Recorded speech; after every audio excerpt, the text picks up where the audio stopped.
और अब कसम संविधान की। यह वक्त है बड़े मुद्दों पर बड़ी बहस का। आपके साथ में हूं राम मोहन शर्मा और आज की बहस कश्मीर पर है। बहस यह है कि आर्टिकल 370 हटने के बाद कश्मीर पूरी तरह क्या नॉर्मल है? अगर हां तो जम्मू कश्मीर में दोबारा चुनाव कब कराए जाएंगे? उसे वापस पूर्ण राज्य का दर्जा कब मिलेगा? वहां चुनाव कब होंगे? फिर से सरकार कब चुनी जाएगी? और सवाल यह भी है कि क्या कश्मीर की सियासत 370 को हमेशा हमेशा के लिए भुलाकर आगे बढ़ना चाहेगी या फिर वहीं पर अटकी रहेगी? ये सारे सवाल अनुच्छेद 370 को चुनौती देने वाली 23 याचिकाओं पर सुप्रीम कोर्ट में 12 दिन की सुनवाई के बाद सामने आए हैं। सुनवाई कितनी लंबी चलेगी, फैसला कब तक आएगा, अभी यह कहा नहीं जा सकता। लेकिन अब तक के जो संकेत हैं, उन संकेतों से कुछ लोगों को 370 की बहाली का ख्याल छोड़ना पड़ सकता है।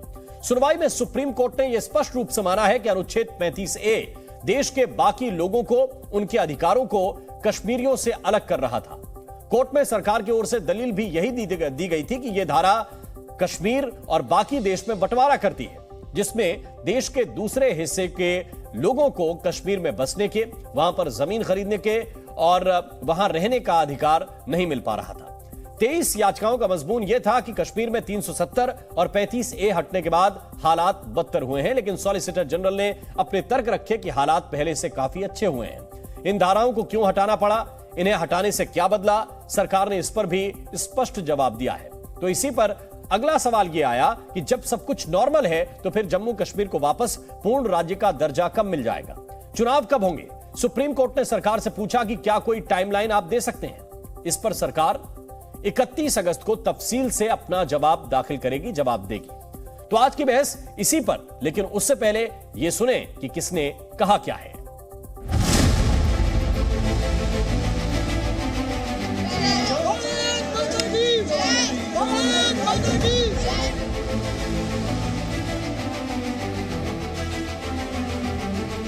ये कहना कि लोग स्टेट के हटने से खुश हैं सरासर गलत है, या 370 के हटने से खुश हैं, तो अब कोई भी खुश नहीं है। वहाँ सब नाराज हैं और सबकी नज़र अब सुप्रीम कोर्ट की तरफ है।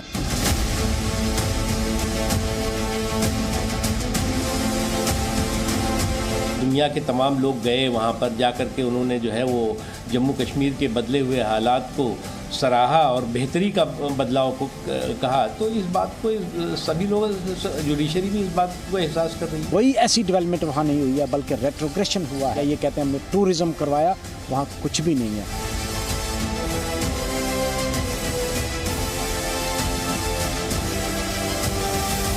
आज परिस्थितियाँ अच्छी हैं। बाकी जहाँ तक महबूबा मुफ्ती का सवाल है, उसका तो काम है एंटी इंडिया और एंटी सेंट्रल गवर्नमेंट बोलना, उससे कोई फर्क नहीं पड़ता है। वहाँ पर चुनाव कब होगा ये भी सुप्रीम कोर्ट को तय करवाना पड़ रहा है सरकार से। ये सरकार पकौड़े तल रही है।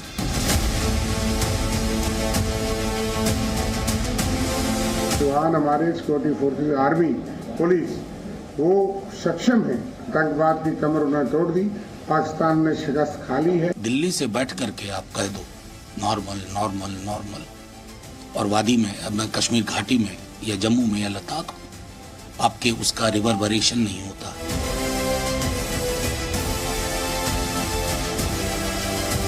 आर्टिकल 370 को एब्रोगेट किया, हमारा स्पेशल स्टेटस हमसे छीना गया। क्या उनके पास वो पावर्स थे? आप कह रहे हैं कि हालात ठीक होने दो, हालात बता रहे हैं आप ठीक हो गए हैं, स्टेटहुड वापस मिलेगा, तो कब मिलेगा? जिन्होंने आपको कॉन्स्टिट्यूशन दिया और सिखाया, उनके आप डिसीजंस को आज चैलेंज कर रहे हैं through the Bharatiya Janata party headed by prime minister Narendra Modi.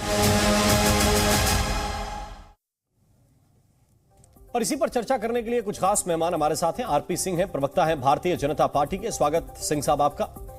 हमें इस वक्त मुजफ्फर खान ज्वाइन कर रहे हैं, नेता हैं एनसी के, और साथ ही फारूक इनकलाबी इस वक्त हमारे साथ हैं, नेता हैं पीडीपी के।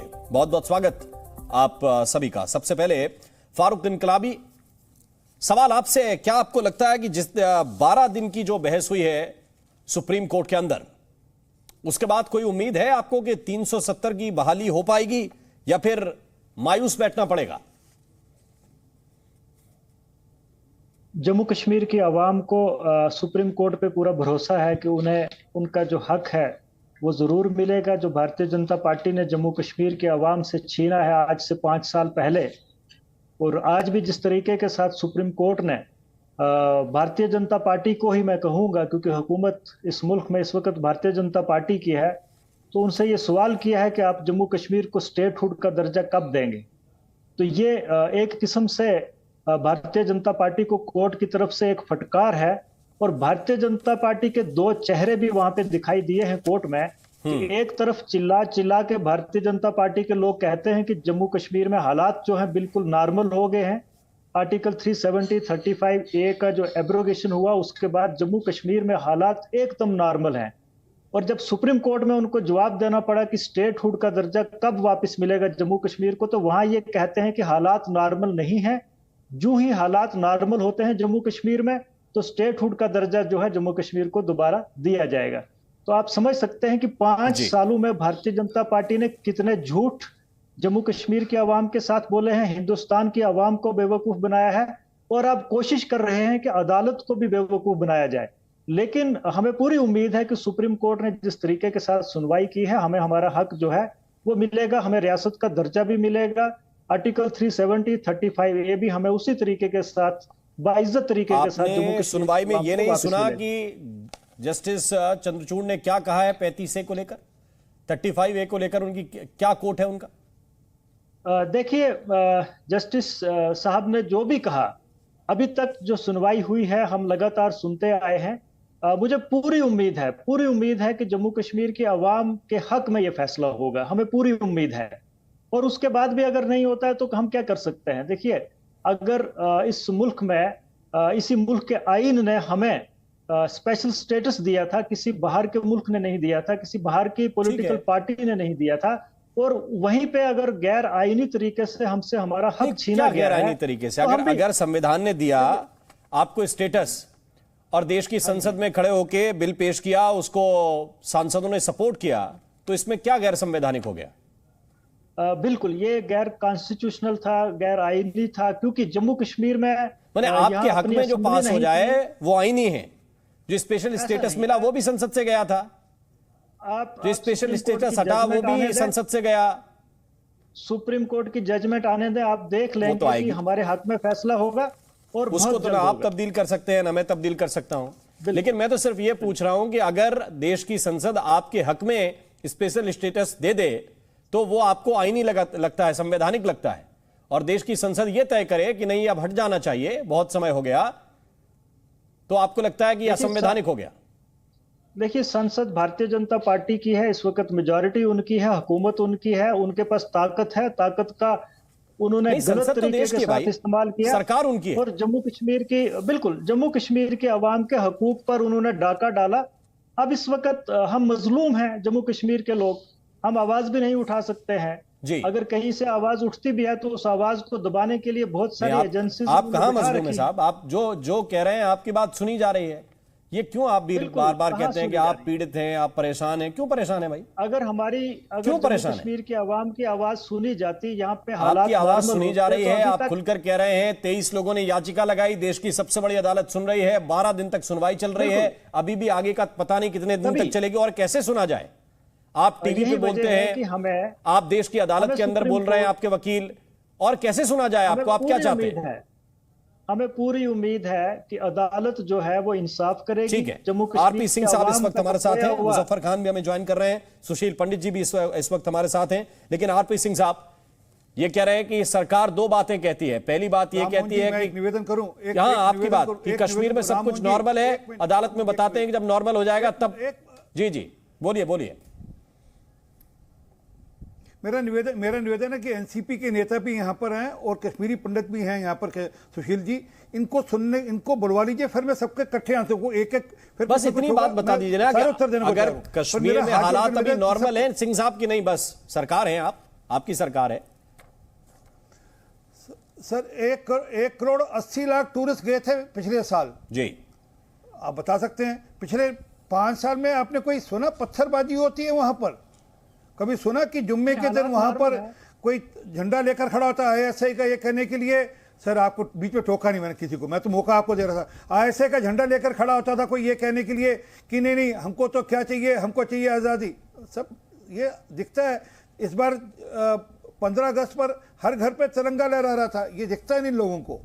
और उसी 15 अगस्त इसी तिरंगा लहराने के लिए मेरे जैसे कार्यकर्ताओं को 4-4 घंटे मुंशीराम बाग थाने में पीटा गया था, जानवर की तरह जूड़े से घसीट कर ले गए थे वहां पर पुलिस वाले। सर इस अपने देश में तिरंगा लहराने के लिए नहीं, ये तो पूरा देश जानता है सिंह साहब, ये पूरा देश जानता है। उसमें आप अपनी घटना बता रहे हैं। हमने देखा है कि बड़े बड़े नेता बड़ी बड़ी रैली और बड़े बड़े जिसको कहिए कि वरिष्ठ नेताओं की रैली निकलती थी और लाल चौक पे पहुंच नहीं पाते थे। तिरंगा फहराना तो बड़ी बात हो जाती थी तब। इसको तो पूरे देश ने देखा है और अभी जो तिरंगा फहराया गया उसके फुटेज हम दिखा रहे हैं। लेकिन पॉइंट यह है, आप कह रहे हैं कि सब कुछ ठीक हो गया, तो सुप्रीम कोर्ट पूछ रहा है कि सब नॉर्मल जब आपने कर लिया सब कुछ, तो वहां के नागरिकों को चुनाव का अधिकार है, दे दीजिए। हाँ बिल्कुल होंगे ना, चुनाव भी होंगे, क्यों नहीं होंगे चुनाव, और जल्द होंगे चुनाव। अभी डिलिमिटेशन का प्रोसेस पूरा हुआ है वहां पर, ठीक है। एक प्रोसेस है, एक इलेक्टोरल प्रोसेस है, डिलिमिटेशन का प्रोसेस पूरा हुआ है, उसके बाद होंगे। और मैं दो पिक्चर्स आपको समझा, आप अपने जहन में लेगा, समझ लग जाएगा। राहुल गांधी वहां पर स्कीइंग कर रहे थे और अपनी बहन के साथ वहां पर इसके बर्फ के गोलों के साथ खेल रहे थे। ये पिक्चर आपको याद है? दूसरा पिक्चर आपको, बर्फ के गोलों के साथ खेल रहे थे। दूसरी पिक्चर वो मुबा मुफ्ती जी वहां पर जल अर्चना करने गई थी शिवलिंग पर, शिवरात्रि पर। अरे बदल गया कश्मीर साहब। ठीक है, मुजफ्फर खान को मैं कराता हूं, फिर पंडित जी के पास चलूंगा। मुजफ्फर खान शिवलिंग पर। ठीक है सिंह साहब, आप मैं वापस लौट के आऊंगा बहुत सारे सवालों के साथ, क्योंकि विपक्ष के लोग आपसे पूछेंगे। मुजफ्फर खान, क्या आपको लग रहा है कि जिस तरह से सुनवाई चल रही है और दो चीजों को लेकर, पहले दिन कपिल सिब्बल की दलील थी कि रेफरेंडम होना चाहिए, बहुत स्पष्ट कर दिया सीजेआई ने कि हमारे संविधान के लिहाज से इसकी कोई आवश्यकता नहीं। दूसरी बात 35A को लेकर जो टिप्पणी की कि भाई भारत के दूसरे नागरिकों को कश्मीर से आप काट रहे थे, अलग कर रहे थे, 35A को लेकर आप जो टिप्पणी की है सीजेआई ने, सहमत है? देखो, मैं कौन होता हूं सहमत ना होने वाला। ये टिप्पणी जो है कोई लास्ट ओपिनियन नहीं है जी। और 35A जो है वो सिर्फ जम्मू कश्मीर के लिए है, लेकिन ये लैंड की रिस्ट्रिक्शंस जो हैं और एम्प्लॉयमेंट की रिस्ट्रिक्शंस बहुत सारी दूसरी रियासतों में भी हैं। आप अगर नॉर्थ ईस्ट की स्टेट्स देखेंगे, आर्टिकल 371 को अगर आप पढ़ेंगे तो बहुत सारी इस तरह की मुराद उन लोगों को भी दी गई है जिस तरह के जम्मू कश्मीर के लोगों को दी गई है। अब ये मामला सुप्रीम कोर्ट में है, मैं इस पर ज्यादा इससे नहीं बोलूंगा, लेकिन कुछ चीजें जो आज सुप्रीम कोर्ट में कही गई हैं, हम रिबट्टल में उनको क्लैरिफाई करेंगे, वो सरासर गलत थी। जिस तरह ये कहना कि प्रीएम्बल अप्लाई नहीं हुआ, वहाँ पार्ट 3 नहीं अप्लाई हुआ, वहाँ पहली बार पंचायत के इलेक्शन हुए, तो ये बिल्कुल गलत है। पंचायत के इलेक्शन से पहले भी हुए। फिर कहा कि वहाँ रिजर्वेशन नहीं थी। अरे भाई, रिजर्वेशन वहाँ एसटी को भी थी, एससी को भी रिजर्वेशन थी। एसटी को सिर्फ पॉलिटिकल रिजर्वेशन नहीं थी, लेकिन एससी वालों को तो पॉलिटिकल रिजर्वेशन भी थी, लेजिस्लेटिव असेंबली में भी रिजर्वेशन ऑलरेडी थी। नहीं तो कुछ चीजें कंफ्यूजन क्रिएट नहीं, लेकिन ये बताया जाता है 370 को लेकर कि दलित समाज के जो लोग हैं, जो रेफ्यूजी हैं, जो होमोसेक्सुअल हैं, उनको कहां आप इस रिजर्वेशन के दायरे में रखते थे? कहां उनकी नौकरी? अगर उसको आप हटा भी दें तो जो वाल्मीकि समाज के लोग हैं उनको कहां आप नौकरी देते थे? सफाई कर्मी बना के छोड़ दिया। सुने आप, वाल्मीकि समाज वहां के बाशिंदे नहीं थे, लेकिन अरे आपने बुलाया ना साहब, फुल कास्ट। सुनिए तो सही, आपके यहाँ का कचरा उठाते थे कि नहीं उठाते थे? कितने साल आपके घर की सफाई करते थे कि नहीं करते थे? कितने साल से वहां पर है वो? जब से सिंह साहब एक मिनट सिंह साहब प्लीज, मुजफ्फर खान से मैं बात कर रहा हूं। मैं तुरंत आ रहा हूं आपके पास, आपका टाइम मैं आपको दूंगा, ठीक है? उसके बड़े उसके पिताजी, उसके दादाजी वहां सिंह साहब आरपी सिंह साहब, मैं आपके पास लौट के आऊंगा। के पास भी मुझे जाना है।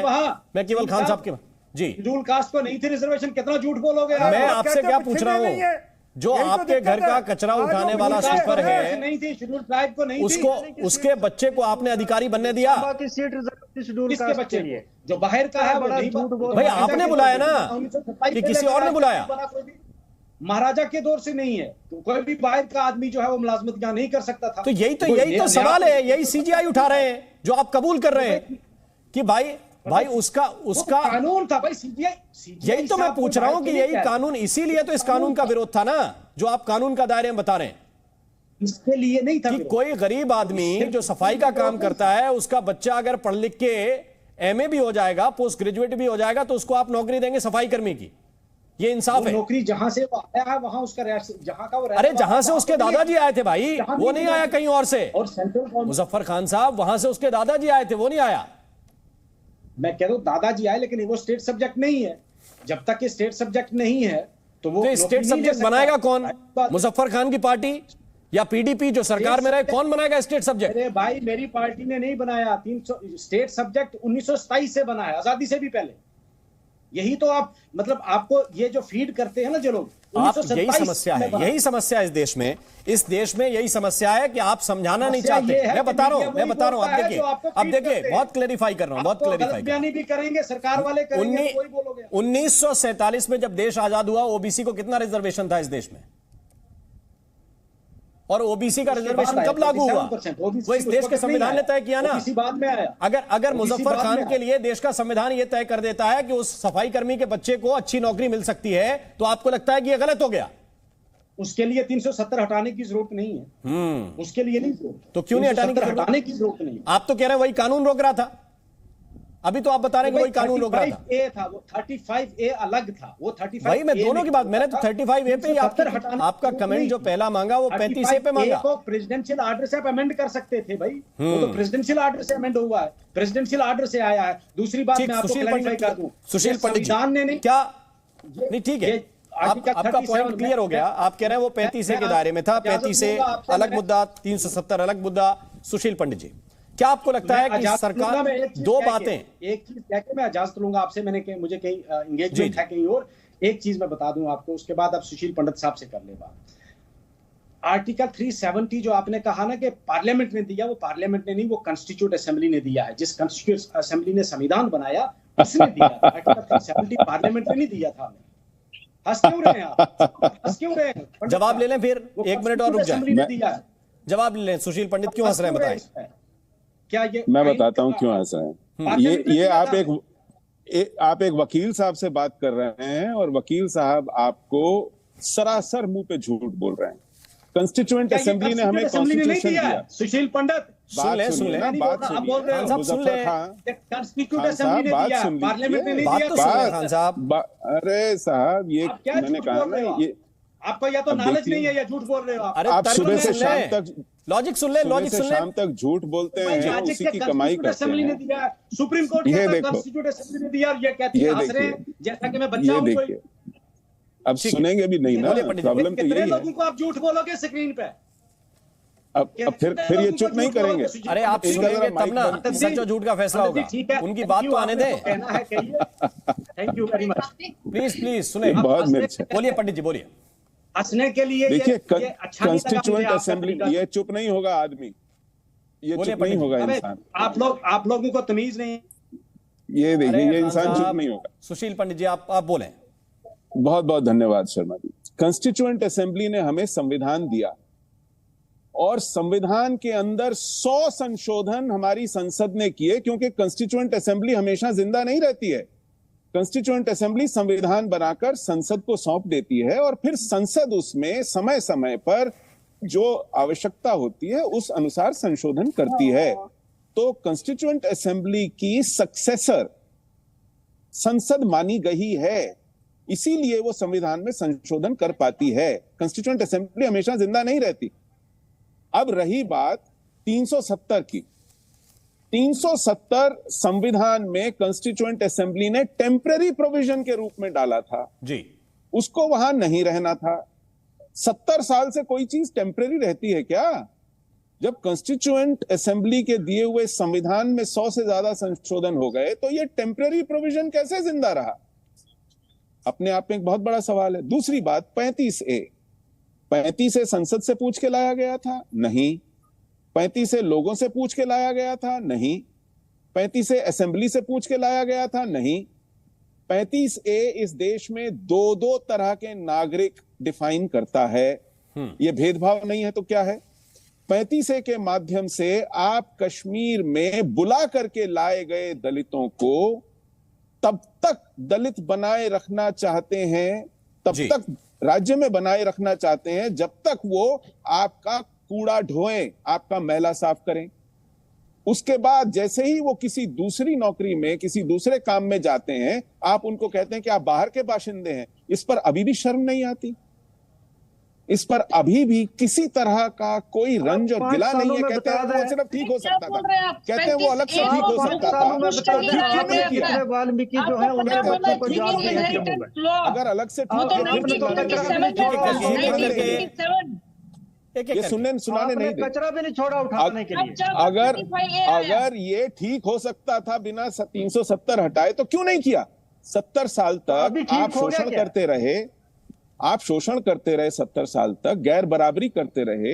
अब कहते हैं अरे ये तो बिना हटाए ठीक कर सकते थे। भाई ठीक कर दिया होता, क्यों नहीं किया? आप मानते हैं कि शेड्यूल ट्राइब्स को राजनीतिक आरक्षण नहीं दिया, शेड्यूल ट्राइब्स को मानते हैं ना? रिस्पॉन्ड कीजिए कि अगर ये सब कुछ मुजफ्फर खान, अगर दलितों के अधिकार उन्हें मिल सकते थे, ये सब हटाए, तो पहले क्यों नहीं किया? देखिए राम मोहन जी, सुशील पंडित जी को पता होना चाहिए, जो कॉन्स्टिट्यूएंट असेंबली थी ये उसी का प्रेरोगेटिव था कि वो 370 को रखे या नहीं रखे। चूंकि डिस्प्यूट था उस वजह से 370 भी था। बिल्कुल नहीं। और साथ में टेम्परेरी बोल रहे हैं, इनको बता दीजिए आप, जब कॉन्स्टिट्यूंसी असेंबली 20 जून 1957 में डिसॉल्व हो गई, उन्होंने उसको एब्रोगेट नहीं किया, न तो उसको अमेंडमेंट किया। तो उनका प्रेरोगेटिव था, वो उसको रखते या नहीं रखते। और उसके बाद सुप्रीम कोर्ट में काफी बार, 2 बार ये मैटर उठा भी, जहां पर ये डिसीजन दिया गया, सिंस कॉन्स्टिट्यूएंट असेंबली ने इसको एब्रोगेट नहीं किया है, इसको अमेंड नहीं किया है, इसके साथ छेड़छाड़ नहीं किया है, so it is deemed to be with the passage of time, इसकी जो परमानेंस हो गई है। तो जब सुप्रीम कोर्ट की जजमेंट्स भी हैं, कॉन्स्टिट्यूएंट असेंबली नहीं है, उसके बाद आप 370 को कॉन्स्टिट्यूएंट असेंबली को ये कहते हैं कि लेजिस्लेटिव असेंबली बनेगी, और लेजिस्लेटिव असेंबली में अमेंडमेंट करके ये कहते हैं कि गवर्नर कंसेंट दे देगा, प्रेसिडेंट का प्रेरोगेटिव है। ये कहां का इंसाफ है? राममोहन जी मैं बताना चाहता हूँ, राममोहन जी मैं बताना चाहता हूँ, कोर्ट में चल रही है, बात सुनिए, वो एक लीगल डिबेट चल रही है। मुझे यहाँ पे पंडित जी एक ब्रेक लेना है, नीलोफर मसूद मुझे एक ब्रेक लेना है। आपने जो पॉइंट उठाया सुशील पंडित उस पर रिस्पॉन्ड करना चाह रहे हैं, मैं उनके पास चलूंगा, बस एक छोटे से ब्रेक के लिए रुक रहे हैं। और ये बहुत जानना जरूरी है कि आखिर 370 जो हटाया गया संसद के द्वारा, क्या वो गलत तरीके से हटाया गया? इसी को लेकर यह चर्चा इतनी लंबी सुप्रीम कोर्ट के अंदर भी चल रही है और यहां भी वो डिबेट हो रही। सुशील पंडित उस पर रिस्पॉन्ड करेंगे, जो कश्मीरी पंडित भी हैं और इस विषय को जोर शोर से हमेशा से उठाते रहे हैं। सुशील पंडित जी, इस बात का जवाब दीजिए जो संविधान सभा के परिप्रेक्ष्य में नीलोफर मसूद उठा रही हैं। बिल्कुल ठीक।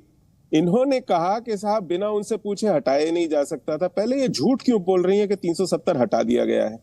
370 अभी भी हमारे संविधान में है।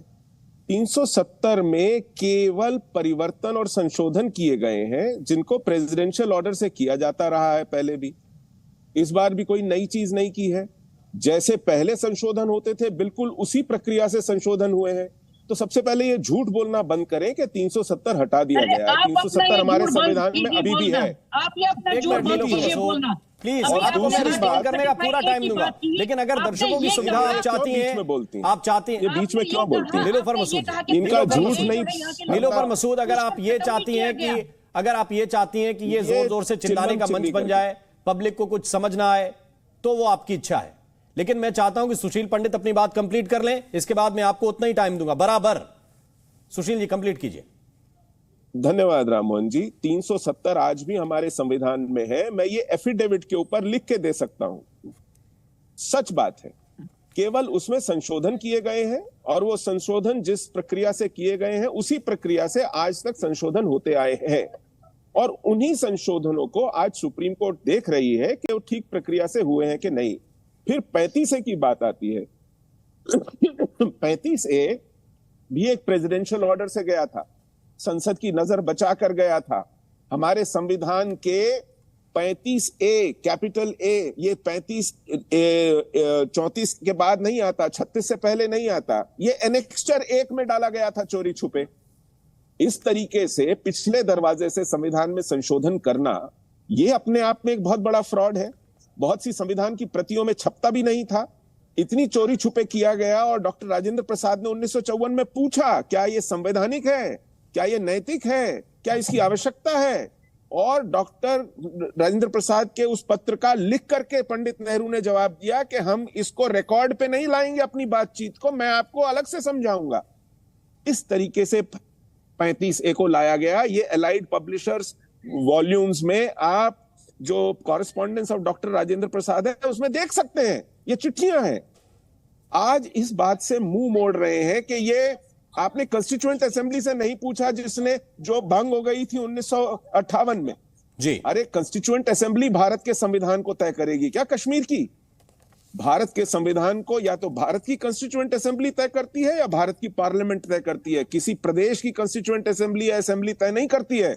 इस मुगालते में ना रहे कि आप भारत को चलाएंगे कश्मीर से। अब कश्मीर को भारत चलाएगा। मैं ये भी लेके आना चाहता हूं कि ये पॉइंट कपिल सिब्बल ने सुनवाई के दौरान याचिकाकर्ताओं की तरफ से उठाया। इस पे सीजीआई ने यह सवाल पूछा, दर्शकों की सुविधा के लिए बता दूं, उन्होंने पूछा कि जब संविधान सभा समाप्त हो जाती है तो क्या होता है, क्योंकि 1951 से 1957 तक 57 तक ये सभा चली, क्या किसी भी संविधान सभा का जीवन अनिश्चित हो सकता है? कपिल सिब्बल खुद रिप्लाई कर रहे हैं कि बिल्कुल सही बात है, संविधान बनने के बाद संविधान सभा का कोई अस्तित्व नहीं रह सकता। तो कोई भी संविधान सभा अनिश्चित काल के लिए हो सकती है क्या? वो तो एक समय के बाद निश्चित है कि समाप्त होगा। नीलोफर मसूद, अब ये संविधान जो भारत की संसद के पास है, 100 से ज्यादा संशोधन उसमें पहले हो चुके हैं, अभी भी कई संशोधन के बिल आए इस सत्र में भी, आगे भी आएंगे। केवल एक 370 का आ गया तो इसमें आपत्ति क्या हो गई? देखिए, आपत्ति कहां पर हो जाती है, जो इंस्ट्रूमेंट ऑफ एसेशन है, चूंकि जम्मू कश्मीर एक प्रिंसली स्टेट था, प्रिंसली स्टेट होने की वजह से यहां पर इंस्ट्रूमेंट ऑफ एसेशन आया, और इंस्ट्रूमेंट ऑफ एसेशन में 3 ही खित्तों पर, जिसमें हम 3 सब्जेक्ट्स बोलते हैं, चाहे वो डिफेंस है, एक्सटर्नल अफेयर्स है या कम्युनिकेशन है, इन 3 चीजों पर कानून बनने थे, जहां पर इख्तियार था गवर्नमेंट ऑफ इंडिया को कि वो डायरेक्टली लॉ बनाए। बाकी जो चीजें थी वो जम्मू कश्मीर के लिए अब जब आप बात कर रहे थे तब मैं नहीं बोल रही थी। सुशील पंडित जी जब आप सुशील जी बात आने दीजिए, बात करने दे दीजिए, आप मुझे बात करने दे दीजिए, क्योंकि मैंने आपको बात करने दी थी। आपने बहुत गलत बोला। तो 3 खित्तों में सिर्फ गवर्नमेंट ऑफ इंडिया को राइट था, जुरिस्डिक्शन था, वो कोई भी कानून बनाते, कुछ भी करते हैं वहां पर। जो बाकी सब्जेक्ट्स थे, जब तक यहाँ की लेजिस्लेटिव असेंबली कंसेंट नहीं देती, तब तक कोई भी लॉ इंडियन कॉन्स्टिट्यूशन का यहाँ पर एप्लीकेबल नहीं था। नंबर 1। नंबर 2, अभी 35A की बात, ये राजा हरि सिंह लिख के गए थे। पंडित जी ने एक बात नहीं, आप जो प्रिंसली स्टेट की बात कर रहे हैं, क्या यहाँ प्रिंसली स्टेट कई थी? मुझे आप बोलने दे दीजिए। नीलोफर मसूद, आपने जो प्रिंसली स्टेट का हवाला दिया, पॉइंट वाइज चलते हैं ना, अच्छी चर्चा चल रही है। प्रिंसली स्टेट आपने बताया राज सत्ता थी, राजा हरि सिंह थे, एक स्टेट ग्वालियर की भी थी, वहां के सिंधिया महाराजा थे। देख ले लीजिए, नहीं बताना, मैं आपको याद दिला रहा हूं। तो हैदराबाद भी थी। There is a difference.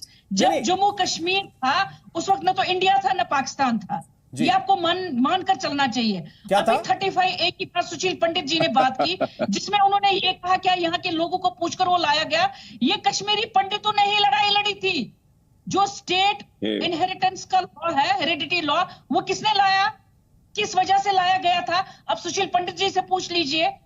उसी की जमानत, उस वक्त पे वो जमानत मांग रहे थे, यहाँ की जमीनों की, यहाँ की नौकरियों की। तब जब 1927 में लॉ बना, और वही उन चीजों को जब एग्रीमेंट हुआ 1957 में जाकर 1954 में प्रेसिडेंशियल ऑर्डर आ जाता है, जिसकी रूह से 35A आ जाता है, और वही चीजें जो उस वक्त स्टेट हेरिडिटी लॉ में दी गई थी, वो प्रोटेक्शंस दी गई। अब इस पर रिस्पॉन्ड करना चाहते हैं आरपी सिंह, बीजेपी के स्पोक्सपर्सन। सिंह साहब रिस्पॉन्ड कीजिए। मेरा बड़ा छोटा मैं भी इस पे रिस्पॉन्ड करना चाहूंगा। पंडित जी आ रहा हूं। सरकार ऑर्डिनेंस लेकर आई, सरकार ऑर्डिनेंस लेकर आई, सरकार को पार्लियामेंट में जाना पड़ा। इनसे पूछे 35 से ऑर्डिनेंस के नाते से आया था या पार्लियामेंट में पास हुआ था? ऑर्डिनेंस के नाते से आया था, 6 महीने से चल नहीं सकता था, इसलिए वो इनवैलिड था। वो किसी भी कॉन्स्टिट्यूशन सुप्रीम कोर्ट बैठा हुआ है, जो आज वो डिस्कशन इतने दिनों से चल रही है, वो डिसाइड कर लेंगे कि इलीगलिटी क्या थी, जो 5 अगस्त 2019 को हुआ, इलीगलिटी क्या थी उसमें, वो डिसाइड कर लेंगे। नहीं, फिर आपकी दलील भी वही है कि 370 और 35 की वो लीगलिटी भी सुप्रीम कोर्ट डिसाइड कर लेगा। हम तो इंतजार कर रहे हैं, आज तो आर्गुमेंट्स भी वही हो रहे हैं।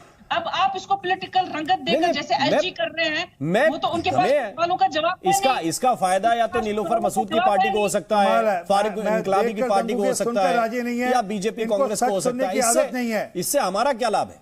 आप जरा ये बताएं। मैं जो आरपी सिंह जो दलील दे रहे हैं कि आप बताएं ना कि 35 से कैसे आया था, जब अगर दलीलें हो रही तो बताएं। प्रेसिडेंशियल ऑर्डर से आया तो बोल दीजिए ना, इसको पढ़े थोड़ा सा ऑर्डिनेंस, ठीक हो गया। क्या क्या है, क्या है 35 से में बता दीजिए। पार्लियामेंट में जाना चाहिए था, नहीं जाना चाहिए था?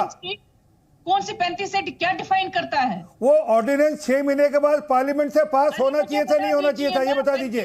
कोई देश का कानून है, देश का कोई आइन है, देश के कानून के अनुसार से कोई ऑर्डिनेंस होगा, वो 6 महीने के बाद वो पार्लियामेंट में जाएगा ही जाएगा। अगर वो पार्लियामेंट में पास नहीं होता तो नल एंड वॉइड हो जाता है। तो ये 1954 में नल एंड वॉइड हो चुका है, ये समझ लीजिए आप। ये सरकारों की नालायकी रही, मैं कह रहा हूं सरकारों की नालायकी रही, जो इसको चलाती रही वो सरकारें। और ये बाहर है प्रधानमंत्री मोदी जी का, अमित शाह जी का, जिन्होंने निकले। बता दीजिए ना, फिर तो आप ज्यादा इंटेलिजेंट हैं, वाजपेयी साहब से ज्यादा। मैं तो कह रहा हूं कि सरकारों की ये तो आभार है प्रधानमंत्री मोदी जी का, अमित शाह जी का, जिन्होंने इसकी चिंता करी, वाजपेयी साहब की क्योंकि ये चल ही नहीं सकता था, क्योंकि ऑर्डिनेंस जब पास ही ऑर्डिनेंस 6 महीने बाद पास हो गया, खत्म हो गया। अरे आप बताइए, अब मैं 370 में बताता हूं आपको, और आपको मैं वो भी बताता हूं जब हरि सिंह जी ने साइन किया था, जम्मू कश्मीर, महाराजा हरि सिंह जी ने वही डॉक्यूमेंट साइन किया था जो देश के 500 स्टेट से साइन किया था। एक अक्षर भी इधर से उधर नहीं था उसके अंदर, उसमें कहीं धारा 370 का कहीं मेंशन नहीं था उसके अंदर। में एक ही रियासत है जो मुस्लिम मेजॉरिटी है, उसको आप दबाना चाहते हैं, उसको आप यहाँ के मुसलमानों को माइनॉरिटी में लाना चाहते हैं, जो मेन मकसद भारतीय जनता पार्टी का है। इस मुल्क में 11 रियासतों के पास स्पेशल स्टेटस है। राम मोहन जी, अब ये लाइन पे आए, स्पेशल स्टेटस क्यों हटाया? मिजोरम, नागालैंड, आप मुझे बताओ, असम के पास अब ये लाइन पे आए, हिमाचल के पास है, उनसे क्यों नहीं अब आया हूं पहाड़ के नीचे? क्योंकि आपका मेन मकसद है आरएसएस की आइडियोलॉजी को जम्मू कश्मीर में इंप्लीमेंट करना है। अब आया हूं देश के अंदर कोई रियासत मुस्लिम रियासत नहीं है, आइडियोलॉजी ये गलतफहमी निकाल लो अपने दिमाग से। ये देश अंबेडकर जी के संविधान के अनुसार से चलता है। ये हिंदू मुसलमान के रियासतें नहीं है देश के अंदर, ये मुसलमान रियासत है, ये हिंदू रियासत है। आप लोग खिलवाड़ कर रहे हैं, ये अपने दिमाग से खलल निकाल लीजिए। सुशील पंडित को मैं इसमें इन कराना चाहता हूँ। सुशील पंडित जी क्या जो कह रहे हैं फारूक इनकलाबी की, चूंकि एक स्टेट ऐसी है जहाँ पे मुस्लिम डोमिनेंस है, मुसलमानों की आबादी है बहुत ज्यादा है, इसीलिए ये यहाँ से स्पेशल स्टेटस हटा लिया भारतीय जनता पार्टी की सरकार ने। सुशील जी, इनके पास है, ठीक है, जवाब लें। क्यों नहीं हटाते आप? जवाब लें, जवाब लें। अब इनकलाबी जी का इनकलाब जाग गया है, उन्होंने सही रंग दिखा दिया है, उन्होंने सही दलील अब दी है कि हम मुसलमान हैं, हमारी अक्सरियत है कश्मीर में, और हम यहाँ इस्लामी निजाम से चलेंगे। सुन ले, हमारा इस देश के सेक्युलरिज्म से, पंथ निरपेक्षता से कोई लेना देना नहीं है, इसलिए इस देश का संविधान लागू नहीं होगा कश्मीर में। अभी तक कश्मीर का अपना संविधान चलेगा। ये भारतीय जनता पार्टी है और आप जैसे कश्मीरी ये इनकी दलील है। ये पाकिस्तान बनने के बाद, लोगों को पाकिस्तान बनने के बाद इस देश की जमीन पर, इस देश की सीमा में एक नया पाकिस्तान बनाना चाहते थे, क्योंकि ये मुस्लिम मेजॉरिटी है, इसलिए यहाँ पर मुझे ये चर्चा यहीं पर रोकनी पड़ेगी। आप सभी मेहमानों का बहुत बहुत शुक्रिया।